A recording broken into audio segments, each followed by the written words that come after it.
Hello, my name's Dermot Campbell and I'm going to tell you about a video game I'm developing called Wired. This game is designed to teach people about electricity. Now, the original motivation behind the project is that the UK has a shortage of engineers. So the idea was to build a video game that tried to encourage more teenagers into engineering. And we do that by allowing them to experience the buzz you get from solving an engineering problem, and also at the same time trying to teach them something that they may be finding difficult at school, but in a fun and interesting way. One thing that distinguishes this project from other educational games is that it's not designed to be delivered through the classroom.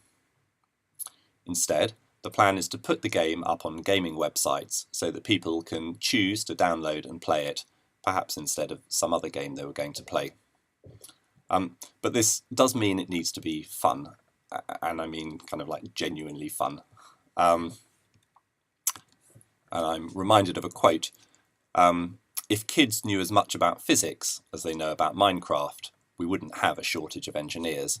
And that's a quote from me from a few months ago. So why make a video game? Well, video games are very visual and they're interactive, and this means that we can visualize concepts which might be invisible in the real world, so forces, for example. And every time we interact with a system like this, we're effectively asking a question. We're saying, what would happen if I were to whatever? Now, obviously, there are lots of simulations out there on the web of physical systems.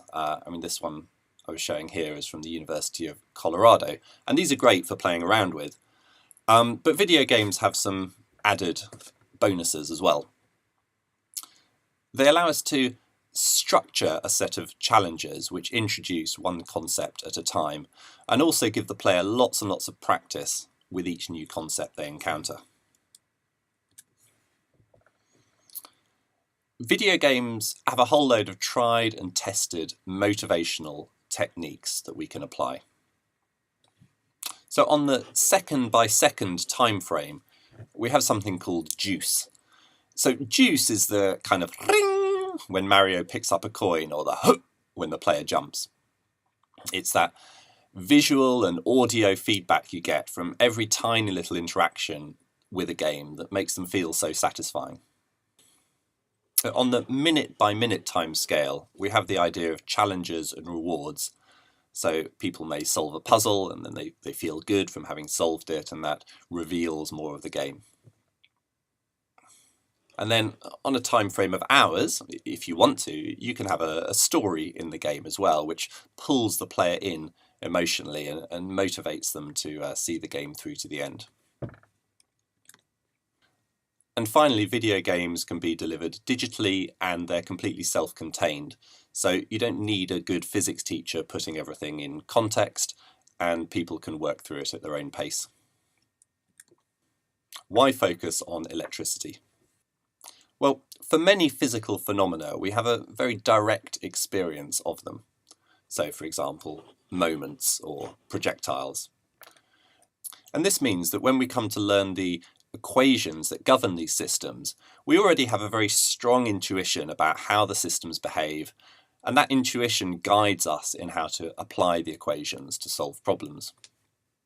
But electricity is invisible, and we don't play around with it in the same kind of way, so people simply don't have that kind of intuition. And we can tell people that electricity is kind of like water in your pipes in your central heating system, and they go, oh right, I see. And then they sort of realise that they don't really understand how water in pipes behaves either, beyond the notion that it flows through them in some way. I think I can summarise the core tricky problem here with a circuit diagram. Now, don't worry if you're not very familiar with circuit diagrams. I think this example will still be illuminating. Here we have a circuit with a 1-volt battery and 3 bulbs. Now, these bulbs happen to have a resistance of 1 ohm. So these bulbs will be glowing away, and then let's suppose that one of the bulbs breaks. So we now have a gap in the circuit. And the question is, do the remaining bulbs get brighter or darker as a result of that bulb breaking?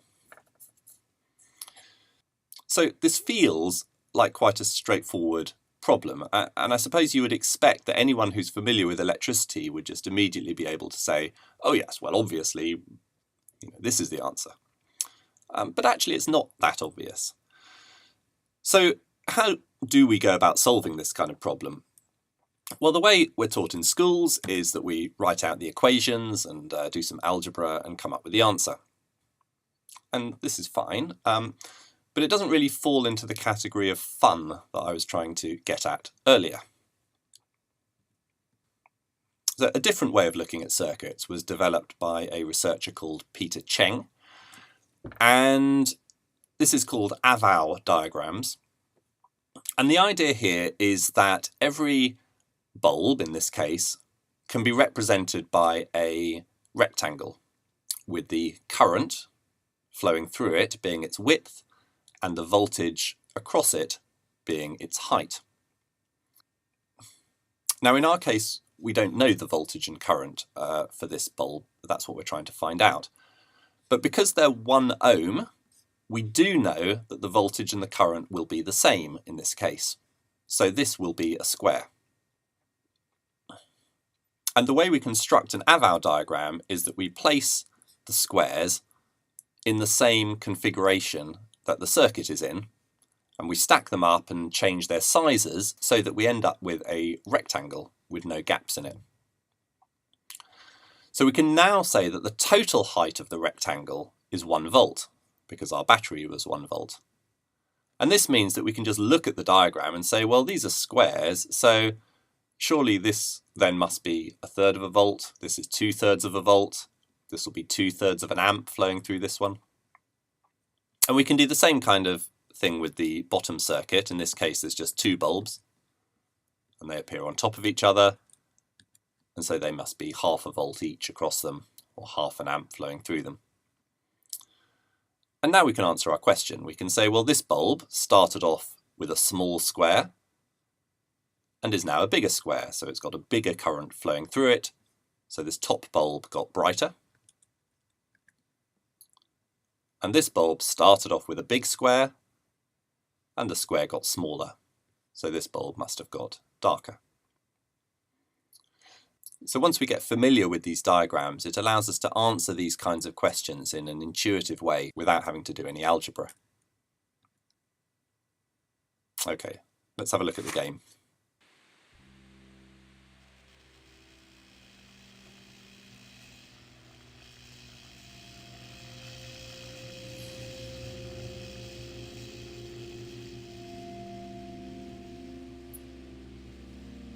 So rather than start at the beginning, I'm going to drop us into the game part of the way through.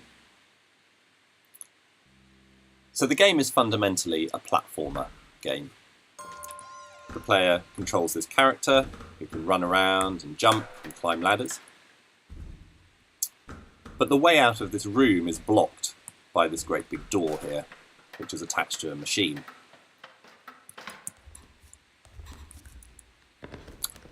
But up here we have a computer terminal, and when I activate this, we can now draw wires between this, which is a fuel cell, to the door.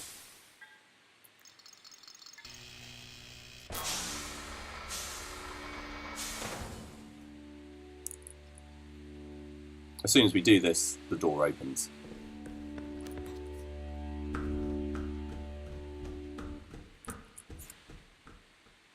Right, jumping to a little bit further on in the game now, we find that the terminals only let you wire up things in a particular area. And this allows us to create puzzles where the player has to route the electricity through a number of different rooms in order to complete a circuit and open the door. And this is important because it really cements the notion of what a circuit is, because there's lots of ways to wire this up incorrectly. So for example, if I were to bring this wire across here, as soon as it connects, we can see where the electricity is flowing, and we can see actually that this will make a short circuit if I were to connect it. Right, let's just do that.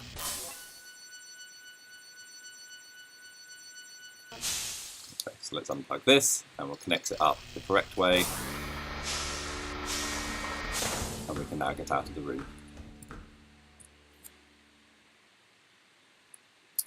So jumping ahead again, in this puzzle we have a platform that rises up that allows us to get out of the room.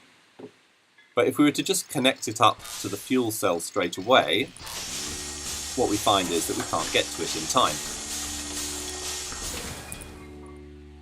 So instead, we route it through a switch. Now we can activate the switch here from the terminal.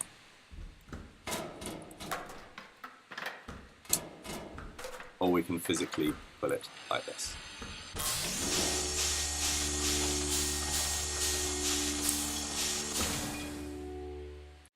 In the first part of the game, the player only ever has one machine in a room.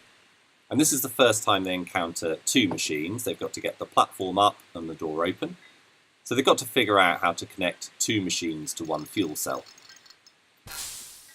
Now we've arranged these in the room in such a way that it should be pretty obvious what they need to do.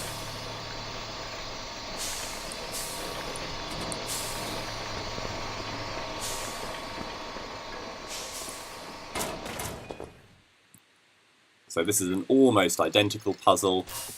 The layout makes things not quite so obvious.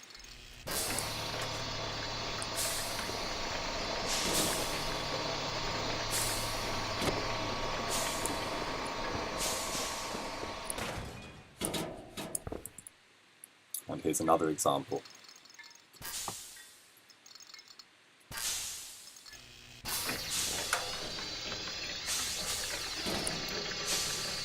Now what we try to do with each of the concepts is let the player discover the concept for themselves first and solve some very simple problems. And then we have a video that explains it in more detail and cements the idea. You can wire up more than one machine to a fuel cell by letting the charge flow out of one machine and into the other. This is called wiring machines up in series. There then follows a series of puzzles where the player has to wire up various things in series. And we can point out there that the more things they have wired up in series, the slower the machines move. The other thing we point out is that every machine has something called a power square next to it. So we can see these here. And these show how much power is being delivered to the machines.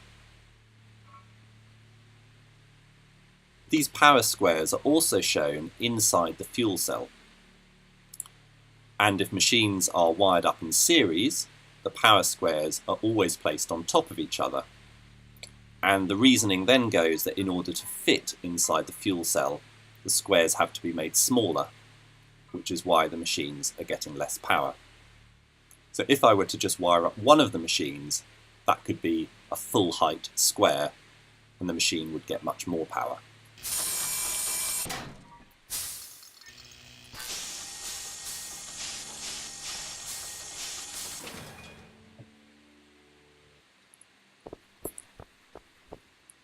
So once the player has encountered these ideas, they then come across a different style of puzzle.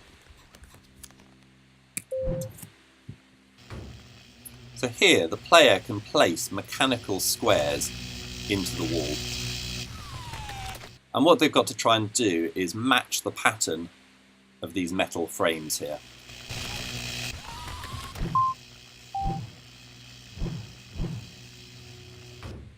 So these squares always change size in order to fit between the top and the bottom.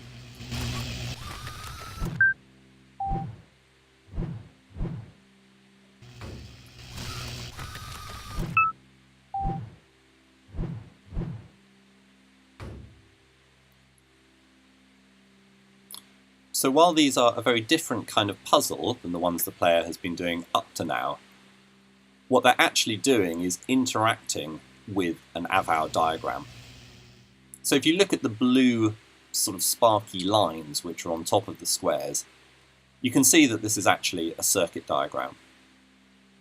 And the metal squares behind each component is a measure of the voltage across that component and the current flowing through it. And these are all 1 ohm components because these are all squares.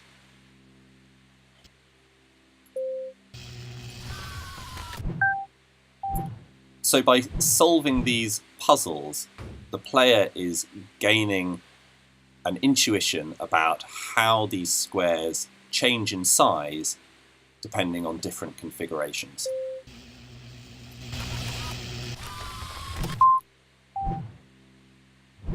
And we then tell them that placing squares on top of each other is like wiring components up in series, and placing components next to each other is like wiring them up in parallel, which is something they encounter later on.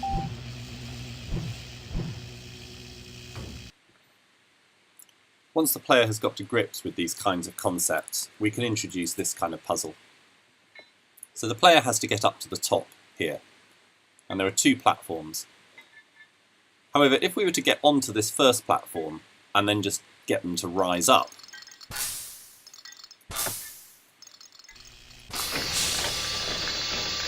we find that we're never able to jump from this platform to that platform because it's too far. So we need a different strategy.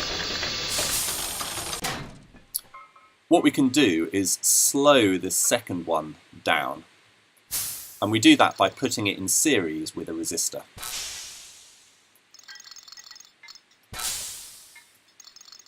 I'll put it through a switch as well.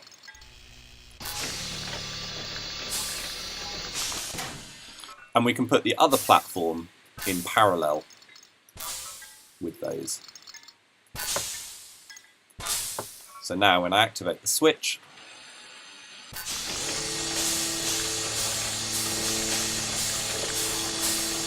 we should be able to jump from one platform to the other.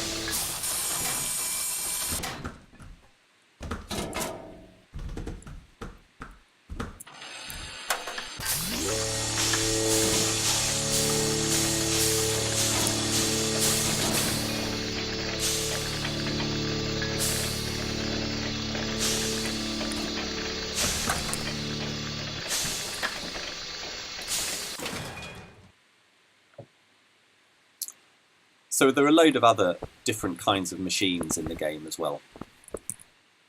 This platform has a spring in it, and the distance it goes is proportional to the current that flows through it.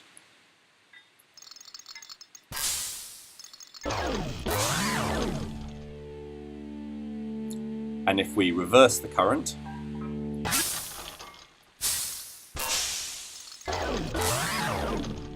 it goes the other way. So in this particular puzzle, I need to get it to go down, but not by that much, just by a bit. And then we need it to go up. We're trying to get out through that door here.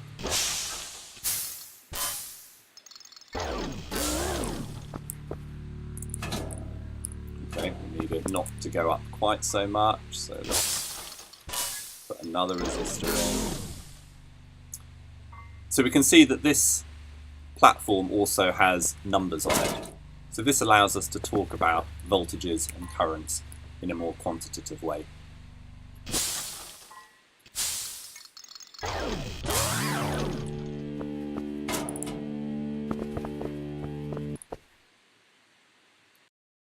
I've shown you 7 puzzles here in the game. The full game is about 130 puzzles.